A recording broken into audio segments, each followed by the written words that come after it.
So I'm getting a lot of questions about Moldavite. It seems to be the thing that's on people's minds. Is it fake? Is it real? So yes, I did post a video about it and I took it down mostly because I was getting threats from people who were selling Moldavite saying that I was interrupting their business. So I don't want to interrupt anybody's business, whether they're selling reals or fakes. You know, that's their karma, not mine.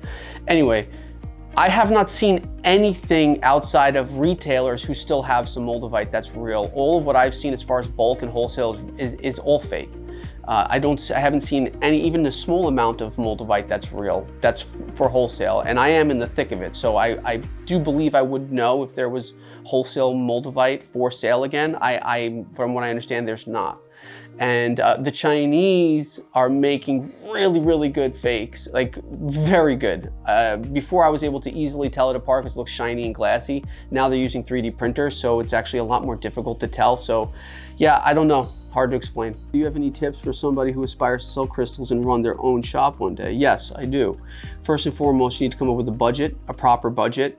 One of the first questions I ask people when they come in here is, do they have a budget? Always it's the same thing. No, not really, but everybody has a budget. Whether they want to stick to a particular budget or not is another story, but you need a budget. You need to save enough money to start the business. So you need to figure out how much is it going to cost you to start the business and start saving. And I think that probably the biggest tip that I have is don't be so concerned with the money, be more concerned with gaining a reputation as a reliable, trustworthy person. So collect money to build your shop out. Usually it's about $10 a foot for inventory alone. So you can take that into consideration and think about, how do I build a story around my business and what story am I telling people? Because that's really what you're selling, not the crystal. What do you do with fakes that you get? Trash them or sell them to the unkind-hearted? I don't really get fake material, but I know a lot of people who order off the internet who wind up with, whether it's fake or it's lower quality than they expected. What do you do with it? You learn a lesson. So I get a lot of international people from all over the world asking how they can find a supplier. We ship all over the world. The thing is that our minimums are kind of high for international shipping, but you are more than welcome to inquire with us and find out if you can do business with us, because we are an international dealer. We sell to everywhere. So you can definitely contact us and find out if you meet the requirements. Someone's asking me if it's as transformative as they say. That's something you have to figure out on your own. I won't claim to be an authority on the metaphysical properties of stones. I do have a well of knowledge on it, but it's my own personal knowledge. It's things that I understand and believe. Whenever it comes to metaphysics or spiritual matters, you need to figure out what works for you and what makes sense to you. Just because somebody else says something doesn't mean that it makes any sense to you or that it's true. So my thing is that if you want to find out if Moldavite is really transformative, then you need to get a piece and find out. What is my favorite crystal? I don't really have a favorite crystal.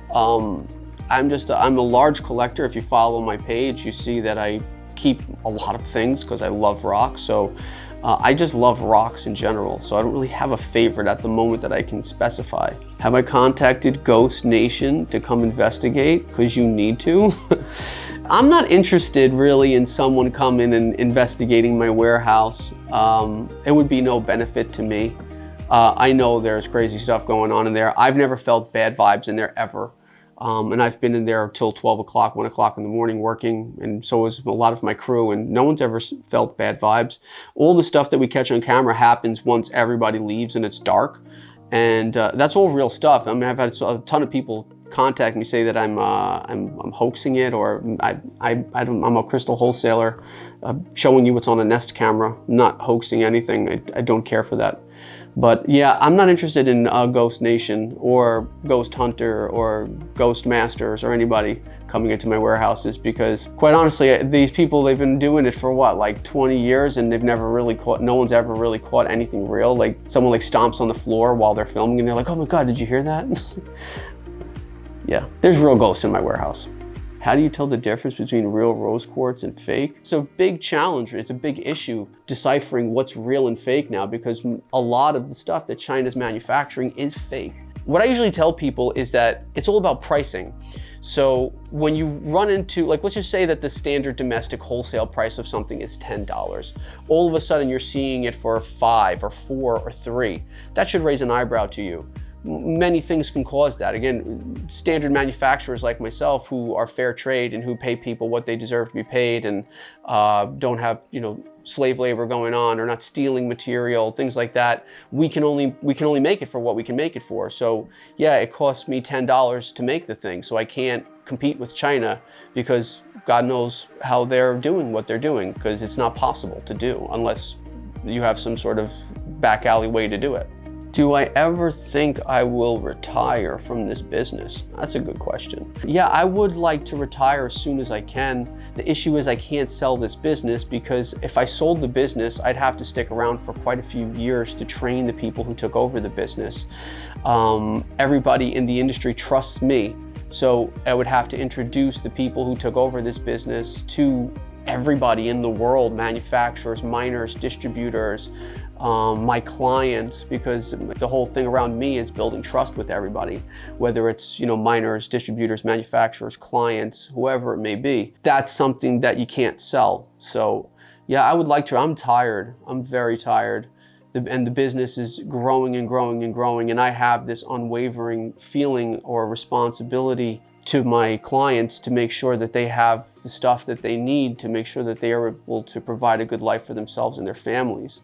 That's really my trick, or the trick that I need to kind of figure out, because I'm in responsibility mode.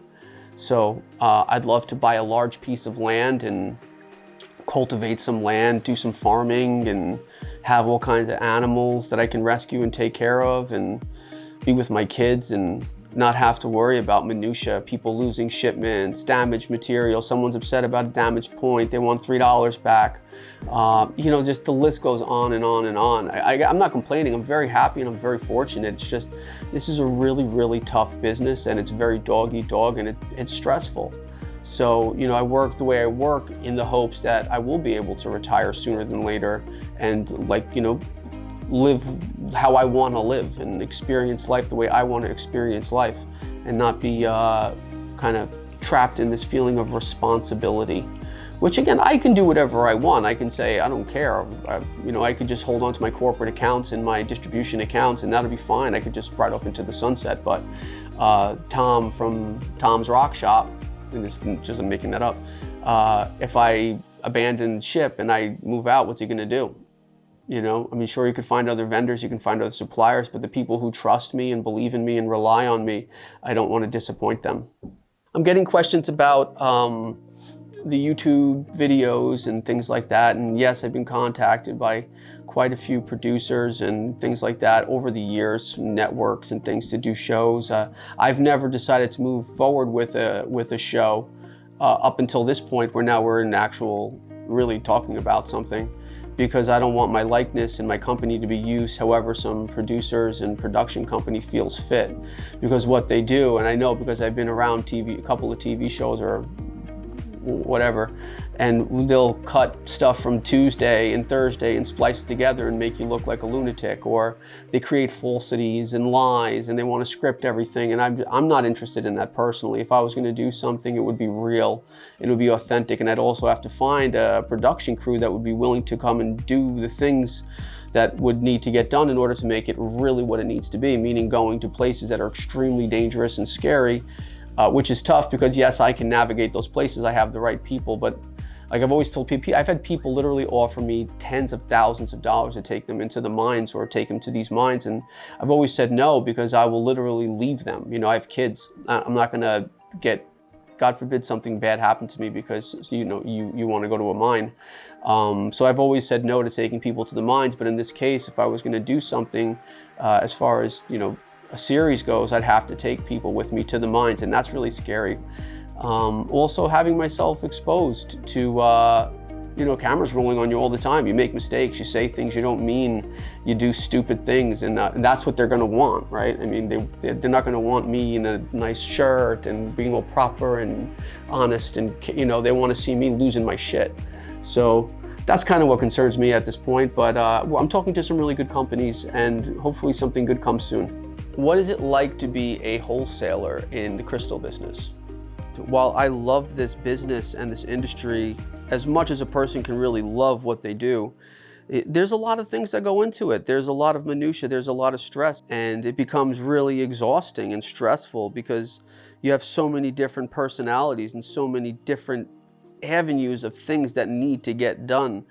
It becomes overwhelming. So what is it like to be a wholesaler? It's the most difficult part of this industry, in my personal opinion, because of the amount of weight that's on you always, you know, shipments getting lost or people not producing what you need. You know, you have a corporate account and you're promised this corporate account, hey, I'm gonna have your material and I'm gonna ship it by this date, but this date is here today and you don't even have the material yet. I can't think of another industry that I'd rather be in, so I'm lucky in that facet.